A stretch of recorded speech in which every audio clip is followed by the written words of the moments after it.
Ẹ kú dédé ìwòyí, Ẹniọlá Sálíù lórúkọ mi.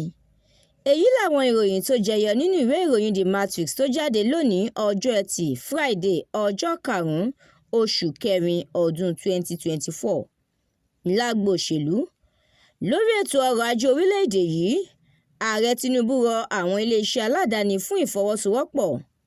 Lábẹ́ rẹ̀, ó ní tí ẹ̀ka aládàáni kò bá tẹ̀síwájú, á jẹ́ wípé kò lè sí ìdàgbàsókè, ọ̀nà àbáyọ àti ìpèsè iṣẹ́.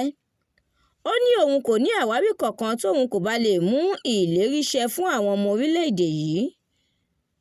Èlúmélùú kan sáárá sí Ààrẹ Tinubu, ó ní àwọn dúpẹ́ fún ohun tó ń ṣe. Àwọn èèkàn láwùjọ ti bẹ̀rẹ̀ sí ní gbójú ágan sí bí owó iná ọba ṣe di yíyín sókè pẹ̀lú bí àwọn aṣòfin tẹ́lẹ̀ ṣe pariwo. Lábẹ́ rẹ̀, ó tọ́ láti gbé ìgbésẹ̀ tó tọ́ lásìkò tó yẹ. Aṣòfin àgbà kan tẹ́lẹ̀ ló sọ bẹ́ẹ̀. Láàárín ọ̀sẹ̀ mẹ́jọ, orílẹ̀-èdè Nàìjíríà ṣe àkọsílẹ̀ ìwà ẹ̀sùn ọ̀daràn 141 àti ẹ̀sùn ìjínigbé 214.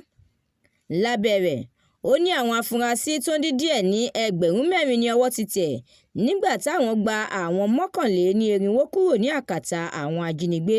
Ààrẹ Tinubu ti rọ àjọ ìṣọ̀kan apá ìlà oòrùn ilẹ̀ adúláwọ̀ ECOWAS láti fi àyè gba àjọṣepọ̀ tó gúnmọ́ kí ogun pínpín sí méjì má bàa wọlé. Ó ti dájú dáadáa pé orílẹ̀-èdè Nàìjíríà yóò borí ìṣòro àkókò yìí, Wike ló sọ bẹ́ẹ̀. Ilé-ẹjọ́ ti ránṣẹ́ pé àwọn èèkàn lórí ayélujára 5 kan lórí àhesọ ọ̀rọ̀ tó ní ṣe pẹ̀lú ọmọkùnrin Mercy Chinwo tí wọ́n sọ kiri pé Nathaniel Bassey ló bí.